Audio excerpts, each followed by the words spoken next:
So what it is to thrive instead of just trying to survive. So this has been a bit of a video to put together with regards to performance and understanding that there is some simple biomarkers that we should be recognizing, but also I believe that we as human beings want to think that we know enough about food, whereas when you're working with practitioners, maybe we can give you a little bit more juice for the squeeze. I think that's a good way of putting it. But anyway, so we have Ilse. Ilse, picture. This was average Ilse. She was a very high-level swimmer. She very high-level hockey player, an all-round absolute animal. Now, Ilse was overtraining. She was under-eating. She was hormonally imbalanced and basically felt shit. So I was lucky enough to be working in a gym at the time and got to speak to Ilse. And she was just basically not really getting anywhere, especially where she wanted to with her training. So we started working together. And then 18 months, 2 years later, boosh, boosh.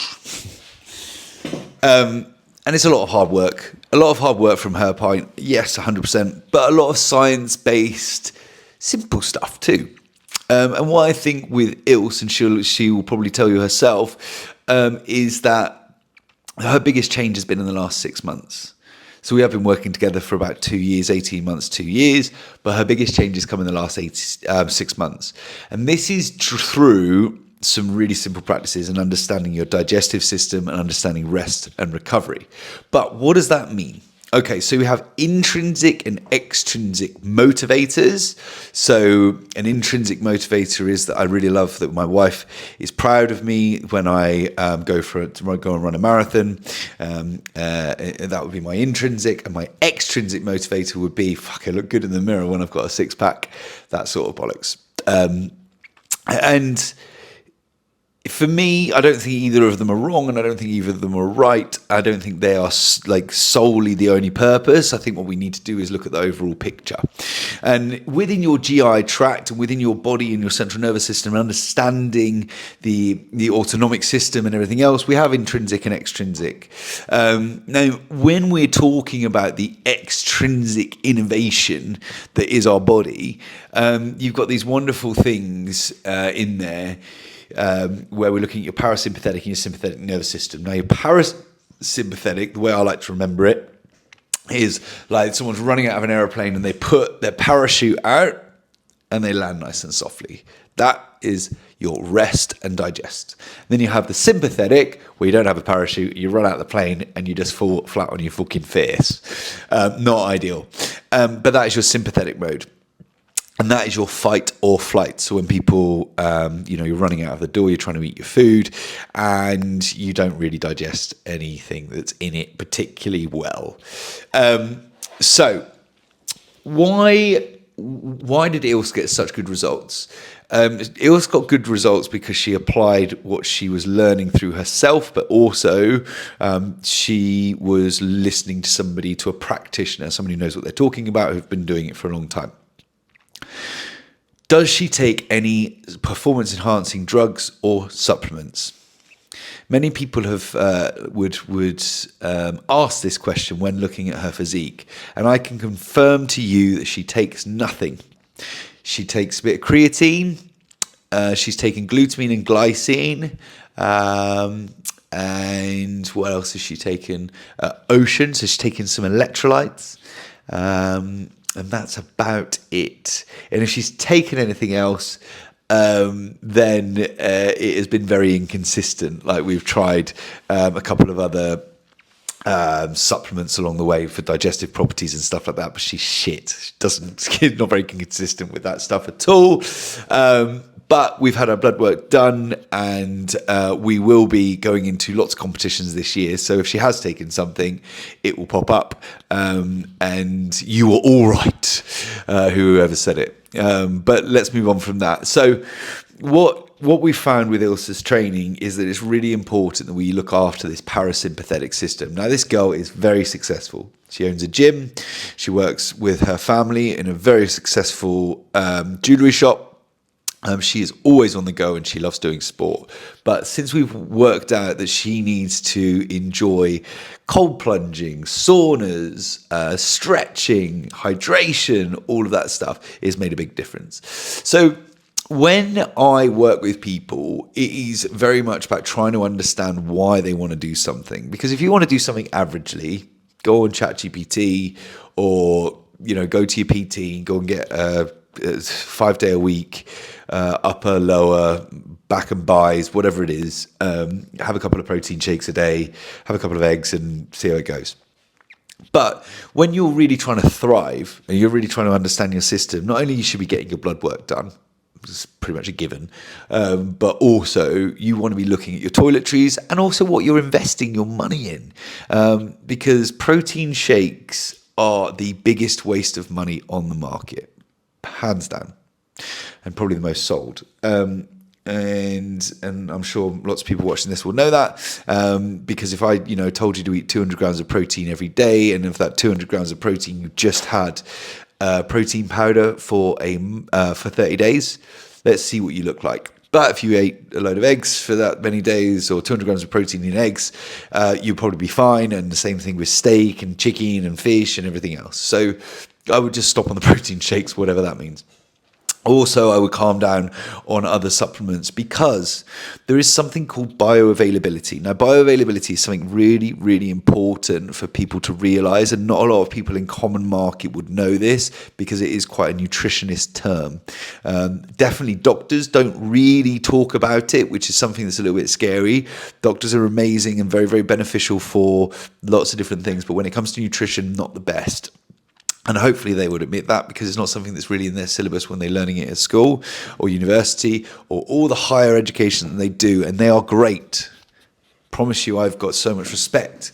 My brother-in-law is very, very, my father-in-law and my stepmother-in-law all are very, very high in their medical profession. And I really, really appreciate all of them. But when it comes to things like bioavailability, okay, let's explain this. So when you take on a product, whether that be a multivitamin or vitamin C tablet or an iron tablet if you're pregnant, you got something called bioavailability. So it goes down your mouth, goes into goes down your esophagus, into your stomach, and then it goes into your bloodstream.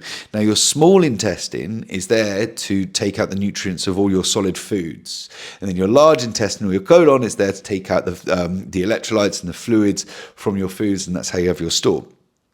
A tablet doesn't really have much balance, and most tablets' main product are maize starch, and maize starch can create an insulin response as well. So there's lots of other different things across the way that probably aren't that good.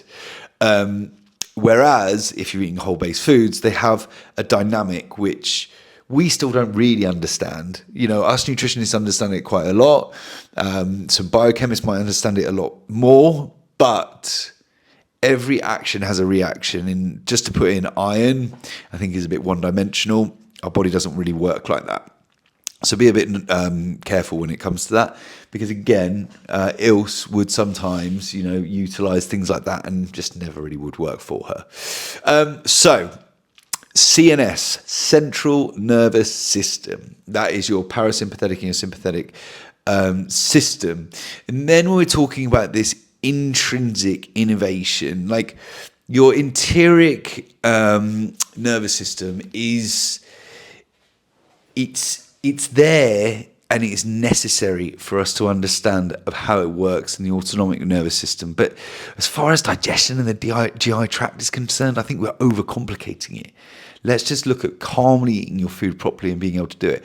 But then, when you're sat down and eating your food, this is a no bollocks YouTube video. Just fucking calm down. Calm down, sit down, eat your food properly, and enjoy it. That in turn will help you upregulate a lot more nutrients coming from your food. Then you wouldn't need all these other bollocks. But also, a really good way of telling that is by being able to look at your recovery. So if you're a CrossFit athlete, and you're somebody who goes into the box 4 or 5 times a week, and you're noticing yourself getting more and more tired, but you still want to go to CrossFit, first thing I would look at is hydration. So quality of water to start with. Are you inducing enough salt, enough electrolytes, and not coming from a stupid tablet that's sold in the shop, thinking about electrolytes as a total formula? So you've got potassium, magnesium, calcium, and sodium. And those 4 things all coexist and work together. And they're really easy to find. You've got some, salt in itself. Good quality salt is in abundance. It's a mineral. It's really good for all that stuff. But also things like potassium and sodium, literally, if you have too much sodium, you'll take on a bit more potassium that day, and then that neutralizes the sodium down, so then hopefully you don't get cramping and stuff like that. But if you look at your whole body as an entity, then you really want to be spending some time enjoying that. But also electrolytes can come from milk, can come from orange juice, can come from fish, shellfish, meats, things like that. So enjoying that, but then looking at your necessary outcome as a CrossFit athlete is going, right, I want to thrive instead of just trying to survive. So what would you do for that? So to start with, stick with your sessions, focus on your hydration. Then look at your sleep. Are you able to sleep well? If not, why not? Cool. What are the things that are going around? Do you have a lot of stress? Cool. Can you sort some of that out? Are you eating too close to bedtime? Sort that out. Or are you not eating close enough to bedtime? Me personally, I love to eat around about 20 minutes, half an hour before I go to bed. Creates an instant spike. I go to sleep and I sleep like a baby. But some people prefer to wait, 2 hours before they go to bed. Sometimes I'll do fasting myself, and sometimes I'll sleep well, sometimes I won't. So it's a bit unpredictable for me. But for yourself, these are the things that you could be trying to thrive instead of survive. Then, if that still doesn't work, knock a session back for a couple of weeks. So just go 3 times a week instead of 4, or 4 times a week instead of 5. And then really focus on that day that you would be going to the box. Go and get some sauna done. Go and get some breath work done, some yoga, that sort of stuff. And just do it for 3 to 4 weeks. See how you feel. See how your body looks. I guarantee you, if you can go into that parasympathetic mode a lot more, you're going to get more results when it comes to your training.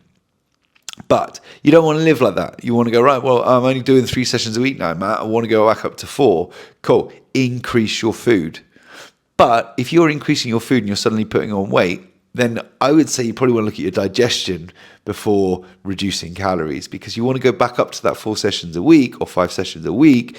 But if you reduce calories and move more, you're just going to be feeling tired again. So I would improve my digestion through hydration, looking at utilizing a probiotic, digestive enzymes, those sorts of things. But then also dictated through to your sleep. So there's all these things that you can think about when it comes to optimizing your diet. And to go with Ilse, we went through everything and we just hit the nail on the head. And you can do most of it yourself, but if you really want to optimize your training and your nutrition, then you need to be speaking to a good practitioner. I cannot stress that enough. Lots of people go around in circles thinking they know what they're talking about. Just because you do it every day, it doesn't really work like that. But then also, and I don't hold these amazing cards. You can obviously ask ChatGPT and all of that, but most of the time there's a few little bits to really arrive to that narrative, and it doesn't always, it's not always as simple as it may look. But enjoy your journey.